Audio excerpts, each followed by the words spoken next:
రోజు రోజుకి gold rates పెరుగుతా ఉన్నాయి, తగ్గుతా ఉన్నాయి. ఈ హెచ్చుతగ్గులనేది ఒకసారిగా 6,000-8,000కి బంగారం ఉంటుంటే, రూ. 1,00,000 ఒక 20,000, 80,000 ఈ స్థాయిలో వెండి ధరలు అప్ అండ్ డౌన్స్ అవుతా ఉన్నాయి.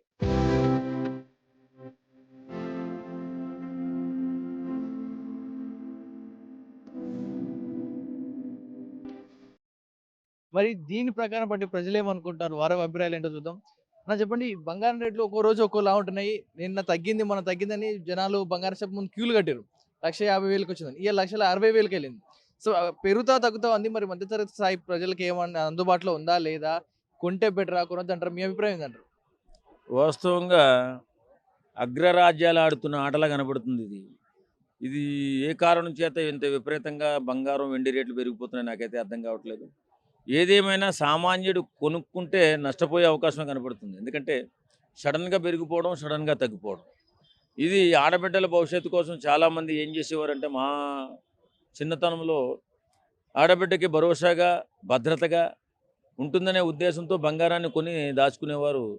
ఇప్పుడు ఆ పరిస్థితి లేకుండా పోయింది. లక్షల మీద దాటిపోయింది. ఎప్పుడు అది రేటు డమాల్మని పడిపోతుందో, నష్టపోతామో తెలీదు. లాభపడినోళ్ళంతా ఇప్పటివరకు లాభపడిపోయారు. పెద్ద పెద్ద బంగారు నిల్వలు పెట్టుకున్నటువంటి వ్యక్తులు గానీ, వారు బాగా లాభపడ్డారు. ఏదేమైనా ఈ బంగారం ఇలా పెరగడం, ఇలా తగ్గడం సామాన్యుడికైతే చాలా కష్టంగానే ఉంది. ఏదైనా పెళ్ళిళ్ళు చేసుకునే వ్యవహారంలో బంగారం కొనాలన్నా, ఆడబిడ్డకి ఏదన్నా బంగారం ఇవ్వాలన్నా సామాన్యుడు మీద చాలా పెనుభారం పడుతుంది. ఖచ్చితంగా ఇప్పుడు కొంటే ఏంటి, కొనకపోతే ఏంటి అనే మీమాంసలో పడిపోయాడు ప్రతి ఒక్కడు కూడా. ఏం అర్థం కావట్లే, గందరగోళ పరిస్థితే ఉంది. ఒకవేళ తగ్గదా, తగ్గకపోతే కొని ఎలాగా మనం ఇవ్వాల్సిన బంగారం ఆడబిడ్డకి ఇవ్వాలి కదా అనే ఆలోచనలో కొందరు. అరే ఇంత ఎత్తుకి ఏ స్థాయికి వెళ్ళిపోయింది, దడాల మీద పడిపోతే మొన్న మధ్య వెండి ఒకే రోజు ₹1,00,000 పడిపోయింది. ఒకే రోజు 30,000, 40,000 పెరిగిపోతుంది. మరి ఏం చెప్పాలనేది నాకైతే అర్థం కావట్లేదు. కానీ ఏదేమైనా బంగారం మనకు కల్లాగే మిగిలిపోయేలా కనపడుతుంది మధ్యతరం కుటుంబ వ్యక్తులకి. ఇప్పుడున్న కష్టకాలంలో బంగారం కొనకపోవడం మంచిదేమో అనిపిస్తుంది. ఆలోచిస్తుంటే ఇవి కొన్ని దేశాలు ఆడుతున్నటువంటి ఒక డ్రామాలాగా పెంచుకుంటూ పోవడం, మనం బంగారం తీసుకెళ్ళి కొనండి అంటే కొనకపోవడం జరుగుతుంది.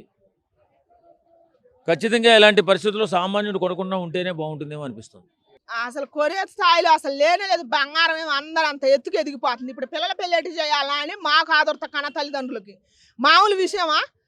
ఇన్నాళ్ళు 10,000 ఉండే, 15,000 ఉండే, కనీసం 30,000 అన్నది ఉంటే ఏమో ఎట్నో గట్ట కష్టపడో ఏదో ఒకటి చేసో రెయ్యంబోలు కష్టపడి తెచ్చుకోవచ్చులే, ఒక తులమన్న కొనుక్కోవచ్చులే అనుకున్నాం. 30,000 పోయి 50,000 అయింది, 50,000 పోయి 80,000 అయింది, 80,000 పోయి 90,000 కాడికి వచ్చింది. 90,000 దాటి కూడా 2,00,000 కాడికి పోతే సగటు మధ్య తరగతి మడిచి అసలు బంగారం కొనుక్కోలేతరా? ఇప్పుడు కన్నం వేసినా అని డబ్బులు రావుగా, ఎవడింట్లో దూరి కన్నం వేసినా. ఇప్పుడు ఏంటంటే బంగారం ఉన్న వాళ్ళకి ప్రమాదాలు ఎక్కువ జరుగుతున్నాయి. బంగారం కోసం, ఎందుకంటే దానికి అంత విలువ ఉంది కాబట్టి. ఇప్పుడు ఉండాడు బంగారం 10 తులాలు బంగారం చేపించుకున్నాడు, బయటికి ఇప్పుడు వేసుకొని పోవాలంటే వాడికి భయం భయం ఎక్కువ స్త్రీకి. ఇప్పుడు ముసలోళ్ళు వేసుకొని పోయి, నేను దయచేసి చెబుతున్నా, ముసలోళ్ళు అయినా సరే వయసు వాళ్ళు అయినా సరే బంగారం వేసుకొని పోయేటప్పుడు జాగ్రత్త. బంగారం కోసం మీ ప్రాణాలు తీస్తారు. ఇప్పుడు బంగారానికి అంత విలువ ఉందన్నమాట. దయచేసి రోల్డ్ గోల్డ్ వేసుకొని పోండి. ఎచ్చులకి కనుక మాకు బంగారం ఉందని వేసుకొని పోయారంటే మీరు ఇంకంతే సంగతులు, ఇంటికి రారు. బంగారానికి అంత విలువ పెరిగింది అనమాట, మామూలు విలువ పెరగలేదు. సగటు మధ్య తరగతి మనిషి ఏడ కొనుక్కుంటాడు? కనీసం ఒక రింగు చేపియాలన్నా చేపిలేరు. ఇప్పుడు రేపు పెళ్ళి అయింది, పెళ్లి కొడుకు మంగళసూత్రం చేపియాలంటే చేపిలేతరా? లేదు, ఇంకా పసుపు కొమ్మలు కట్టుకునే రోజులతో వచ్చినాయి, పసుపు కొమ్మే కట్టాలా. ఇంకా మంగళసూత్రం చేపించే రోజు ఏడున్నది, ఎంత రేటు ఉంది? ఇప్పుడు 1 గ్రామం కొనాలంటే దాదాపు 15,000 దాకా పెరిగిపోయింది. ఇంకా సగటు మధ్య తరగతి మడిసి ఇప్పుడు మంగళసూత్రం చేపియాలంటే ఇన్నాళ్ళు బేడెత్తి పెట్టి చేపించేది. ఇప్పుడు ఏంది, 2 గ్రాములు 3 గ్రాములు చేపియాలా, మళ్ళీ అన్నింటి 2 గుండ్లు చేపియాలా, ఇవన్నీ ఉన్నాయి. సగటు మధ్య తరగతి మనిషి ఇప్పుడు ఇవన్నీ కొని యాడ చేపిస్తాడు? వాడు పెళ్లి ఖర్చులు చూసుకోవాలన్నా, ఆడపిల్ల పెట్టుబడులు చూసుకోవాలన్నా, వచ్చిన చుట్టాలకి ఒక లాస్ట్ పెళ్ళి అయితే ఇదే చివరి పెళ్ళి, అందరికి చీరలు పెట్టాల్సిందే అని అంటారు. ఇవన్నీ చూసుకోవాలా, మళ్ళీ బంగారం కొనాలంటే కొనలేడు. దయచేసి 2 రాష్ట్రాల ముఖ్యమంత్రులు నేను కోరుకుంటున్నా, బంగారం మీద దృష్టి పెట్టండి. బడ్జెట్లు పెడుతున్నాం అంటున్నారు కానీ ఏ బడ్జెట్ వద్దించట్లేదు, దేనికి రేటు తగ్గట్లేదు. సగటు మధ్య తరగతి మనిషి ఎలా బతుకుతురు? ఇప్పుడు భారత స్త్రీకి బంగారం అంటే ఎక్కువ ఇష్టం. అందుట్లో అసలు ఊళ్ళల్లో ఎక్కువ ఇష్టం. ఊళ్ళలో సిటీలోనైతే మాయ బోయ వేసుకొని తిరుగుతారు, కానీ ఊళ్ళలో అసలుకి ఇంతైనా సరే బంగారం పెట్టుకొని పోవాలా. ఇప్పుడు పక్కాకు ఉందనంటే నీకు లేదంటే ఇంకా తల కొట్టేసినట్టు అయింది అనమాట. అందుకని దయచేసి బంగారానికి రేటు తగ్గాలని నేను కోరుకుంటున్నా. మొగుడుతో తన్నులు తినేసి సరే బంగారం చేపించుకోవాలని అంటే అది కుదరని పని అవుతుంది. ఆయనకి ఉరైపోతుంది అది. ఏమో దీన్ని టార్చర్ తట్టుకోలేక ఒక తులం కొనిద్దామన్నా కూడా ఆయనకి అందనంత ఎత్తుకి ఎదిగిపోయింది. బంగారం ఆకాశానికి ఎగిసిపోయింది. అందుకే మన బ్రహ్మంగారు చెప్పిండు, బంగారం కంటికి కాను రాకుండా బాధ్య ఇత్తడి కాను రాయికి ఇలువ ఎక్కువ పెరుగుద్దని. చివరిలాటికి ఇత్తడి పెట్టి చేపించుకోవాల్సి వచ్చేటట్టే ఉంది. అవునా, నిజంగానే నా ఎండికి కూడా ఏంది అంత రేటు పెరిగిపోయింది. తులం 4,000 5,000 అంటే ఏం కొంటాం? ఇప్పుడు మనవరాలు పడతారు చేపియాలి. ఇది వరకు మనవరాలు పుడితే కనీసం 10 తులాలు చేపించేది. ఏంటంటే కాళ్ళ కడియాలు, గోగుతాళ్ళు అని, కక్కుటాకులు అని ఇవన్నీ కలిసి ఒక 10 తులాలు చేపించేది. 10 తులాలు చేపించినా కూడా 10,000 కాలేదు. ఇప్పుడు 10 తులాలు చేపించాలంటే ఎంత అయింది? తులం 4,000 చొప్పులు వేసుకున్నా కూడా సగటు రోజువారి కూలీ కొనుక్కొచ్చి చేపిలేతరా అప్పుడు ఏప్రాల ముందు పరుగు పోయినట్టేగా. దయచేసి గవర్నమెంట్ ఆలోచించాలని నేను కోరుకుంటున్నా. బంగారం మెల్ల వేసుకొని పోవద్దు లేడీస్కి నేను చెబుతున్నా. ముసలి వాళ్ళు కానీ వయసు వాళ్ళు కానీ మాకుందని చెప్పి మీరు తిప్పుకుంటూ వేసుకొని పోతే అదే తిప్పుడు మీరు ఇంటికి జారరు, శ్మశానానికే పోతారు. నేను ఖచ్చితంగా చెబుతున్నా. బంగారానికి ఇప్పుడు అంత యాలి ఉంది. బద్దగించిన దొంగలు ఎక్కువ ఉన్నారు, సోమరపోతులు ఎక్కువ ఉన్నారు. మీరు బంగారం బయటకు వేసుకొని పోతే బంగారం వేసుకొని పోయిన వాళ్ళు మీరు ఇంటికి రారు. దయచేసి ఇంట్లో ఉన్న భర్తలనే చెప్పండి భార్యలకి, లేకపోతే భార్యలైనా నేర్చుకోండి. ముసలి వాళ్ళు అయితే అసలు తీసి పెట్టిలో పెట్టుకోండి. మీ ప్రాణాల మీద మీకు తీపి ఉంటే బంగారం దాచుకోండి. అసలు ఏడ తగ్గింది? 1,60,000 అంటారు. 1,60,000 అంటే తగ్గినట్ట? 50,000 కొద్ది తగ్గినట్టు. ఏమన్నా అప్పటికి కూడా మూలికి కొనుక్కోలేరు. కూలి చేసుకునే వాళ్ళు ఏం కొనుక్కుంటారా? ఇంట్లో ఎలా తీసుకోవాలన్నా, పిల్లల చదువులకు పెట్టుకోవాలన్నా. ఇప్పుడు చుట్టం పక్కన వస్తే ఏమన్నా చుట్టం వస్తే ఒక గుడ్డు అని పెడితే వాడు ఊకోడు. 1 కేజీ చికెన్ తెచ్చి వండి పెట్టాలా? మరి ఇవన్నీ ఆడ చేస్తాడు. మధ్య తరగతి మడిచి మళ్ళీ బంగారం ఆడుకుంటాడు. కనీసం ఎండానం కొని సత్తాంలే అంటే ఎండికి కూడా అంతులేని రేటు పెరిగిపోయా. ఏడబడి సత్తరు ఈ మధ్య తరగతి మనుషులు ప్రతి ఒక్కదానికి రేటు పెరిగితే. పెళ్లిళ్ళ సీజన్ వస్తుంది, మరి ఇంకా పరుగు పోవాల్సిన పరిస్థితి ఏర్పడదు. ఖచ్చితంగా పరుగు బాద్ది. పిల్లల తల్లిదండ్రులకి పరుగు బాద్ది. మరి వాళ్ళు కూడా ఎక్కువ ఇప్పుడు కట్నాలు ఎక్కువ అడుగుతారు కదా. కట్నాలు ఎక్కువ అడిగినప్పుడు ఏం చేస్తారంటే నువ్వు ఎంత కట్నం తీసుకుంటున్నా, నువ్వు నా పిల్లకి ఏం చేపిస్తావని అడుగుతారు. అప్పటికి పిస్టేజ్కి నేను 2 తులాలు చేపిస్తానని ఒప్పుకుంటారు.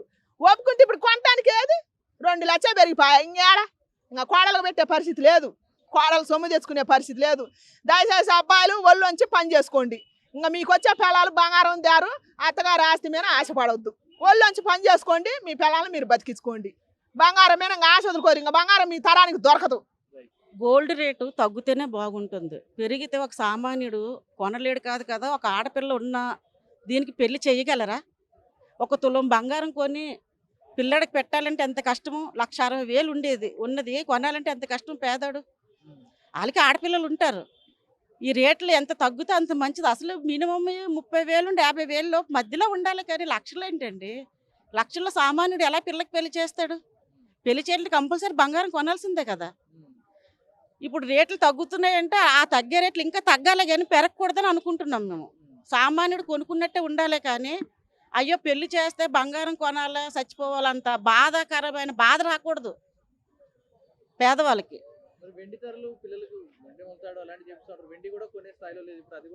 ఎండి కూడా ఆకాశానికి అందింది అదే కదా.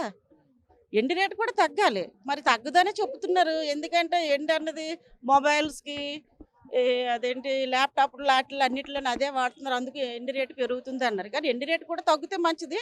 అంతకుమించి ఎక్కువగా సామాన్యుడికి ఒక కూతురికి పెళ్లి చేయాలంటే ఎక్కువగా గోల్డ్ అవసరం ఎండి కన్నా. కానీ గోల్డ్ రేటు తగ్గితేనే మంచిది. ముందు ఎండి అంటే కొంచెం ఏదో కొంటారు లేకపోతే లేదు. ఒక పెళ్లి కూడా ఒక అబ్బాయికి పెట్టాలంటే గోల్డ్ అడుగుతారు కానీ ఎండి అడగరు.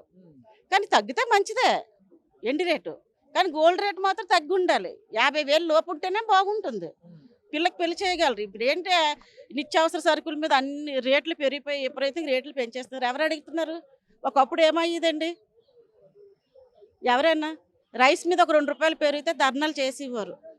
ఒక పప్పు మీద రూపాయి పెరిగితే ధర్నా చేసేవారు. ఆయిల్ ప్యాకెట్ మీద 5 రూపాయలు పెరిగితే ధర్నా చేసేవారు. ఇప్పుడు ఎవరైనా ధర్నా చేస్తున్నారు? ఇప్పుడు రాజకీయాలు వచ్చి అంతసేపు రాజకీయాల మీద పడుతున్నారే కానీ ఈ నిత్యావసర సరుకుల మీద పేద ప్రజలు ఎలా బతుకుతారు? ఎలా అద్దెలు కట్టుకుంటారు? రెంట్లు కూడా పెరిగిపోతున్నాయి విపరీతంగా. ఎలా బతుకుతారు? కష్టపడిందల్లా రెంట్లకే కట్టాల్సి వస్తుంది. వాళ్ళు తిండి తింటారా? పిల్లలకి పెళ్లి చేస్తారా? వీటి మీద ఎవరు ధర్నాలు చేయట్లేదు. వీటి మీద ఎవరు ఫోకస్ చేయట్లేదు. ఈ రాజకీయాల మీద ఈడు అలా తిట్టాడు, ఇలా తిట్టారని ఒక దీని మీద వెళ్తుందే కానీ అయ్యో ఇది రెంట్ల కోసం ఏంటి, నిత్యావసర సరుకుల కోసం ఏంటి, ఇంత విపరీత రేట్లు పెరిగి పేదోడు ఎలా బతుకుతాడు అనేది ఎవరు కూడా అవగాహన చేయడం లేదు.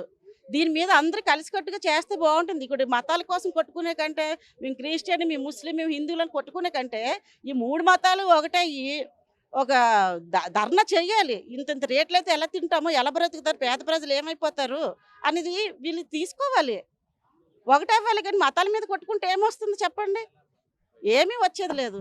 Local to global news at your fingertips. మీ చేతిలో ఒక ఆయుధం. Download raw TV app. Media legend Ravi Prakash is back.